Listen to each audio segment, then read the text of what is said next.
అగ్రిగోల్డ్ బాధితులకు త్వరితగతిన న్యాయం అందించడమే కూటమి ప్రభుత్వ లక్ష్యమని పౌర సరఫరాల శాఖ మంత్రి నాదెండ్ల మనోహర్ స్పష్టం చేశారు. అగ్రిగోల్డ్ వ్యవహారంలో బాధితులందరికీ న్యాయం జరిగేలా ప్రభుత్వం ప్రత్యేక కార్యాచరణతో ముందుకు సాగుతుందని తెలిపారు. మరో 6 నెలల్లో బాధితులకు సంపూర్ణ న్యాయం అందించే దిశగా చర్యలు తీసుకుంటామని వెల్లడించారు.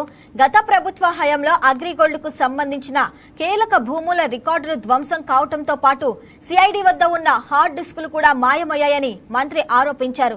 ప్రస్తుతం ఆస్తుల పరిరక్షణ కోసం జియో ట్యాగింగ్ చేపడుతున్నామని, ప్రతి 15 రోజులకు ఒకసారి మంత్రుల కమిటీ పురోగతిని సమీక్షిస్తుందని తెలిపారు. అగ్రిగోల్డ్ వల్ల నష్టపోయిన ప్రతి బాధితుడికి ప్రభుత్వం అండగా నిలిచి న్యాయం జరిగేలా కట్టుబడి ఉందని మంత్రి నాదెండ్ల మనోహర్ భరోసా ఇచ్చారు. కల్పించే విధంగా చర్యలు తీసుకోవాల్సిన విషయాలు కూలంకుషంగా అధికారులతో మేము సంప్రదించి ఈరోజు తీసుకున్న నిర్ణయాల్లో ఈ 19,18,000 అగ్రిగోల్డ్ డిపాజిటర్స్ ఎవరుతున్నారు. అందులో ప్రత్యేకంగా ఆంధ్రప్రదేశ్లో దాదాపు 11,57,000 మంది ఆంధ్రప్రదేశ్లో ఉన్నారు. వాళ్ళందరికీ కూడా అతి త్వరలో పరిష్కార దిశగా నడిచే విధంగా వివిధ డిపార్ట్మెంట్లతో కోఆర్డినేట్ చేసుకుని ఎక్కడ కూడా పొరపాటు జరగకుండా, జాప్యం జరగకుండా ఆ కుటుంబాలకి మేము న్యాయం చేసే విధంగా రాష్ట్ర ప్రభుత్వం నుంచి ముందుకు తీసుకెళ్లాలనే ఆలోచనతో ఈరోజు సమావేశం ముందుకు తీసుకొచ్చాం.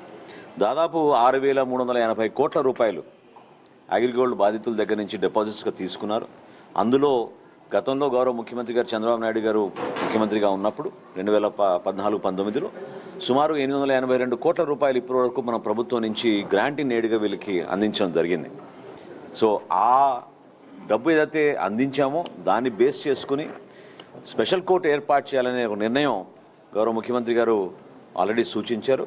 దానికి అనుగుణంగా త్వరగా స్పెషల్ కోర్టు కూడా ఏర్పాటు చేసి పరిష్కార దిశగా ముందుకెళ్ళాలి. ఎక్కడైతే కోర్టు కేసెస్ ఉన్నాయో అనే దానిపైన కూడా మేము డిస్కస్ చేసాం. ఈ 6,380 కోట్ల రూపాయల్లో ఆంధ్రప్రదేశ్కి సంబంధించిన డిపాజిటర్స్ సుమారు 3,944 కోట్ల రూపాయలు డిపాజిట్స్ చేశారు. సో ఈ స్థాయిలో 3,944 కోట్ల రూపాయలు. సో అందులో కూడా ఒక 5,80,000 ఏజెంట్లుగా ఉన్నారు. సో వీళ్ళందరికీ, వీరి కుటుంబానికి త్వరగా మనం ఒక న్యాయం చేయాలనే ఆలోచనతో ముందుకు వచ్చాం.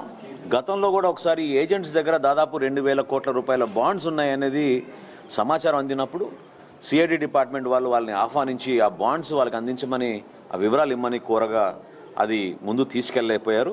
ఈరోజు మేము తీసుకున్న నిర్ణయంలో 30 రోజుల లోపు ఈ ఏజెంట్స్ అందరూ కూడా ఈ 2,000 కోట్ల రూపాయల బాండ్స్ ఇమీడియట్గా దానికి అందించాల్సిన సమాచారం సిఐడి డిపార్ట్మెంట్కి ఇమీడియట్గా ఆ అధికారికి అందిస్తే దానిపైన మేము రాష్ట్ర ప్రభుత్వం నుంచి గ్రూప్ ఆఫ్ మినిస్టర్స్ ఏదైతే కాన్స్టిట్యూట్ చేశారో దానిపైన మేము ఆ నిర్ణయాలు తీసుకుంటూ వెళ్తాం.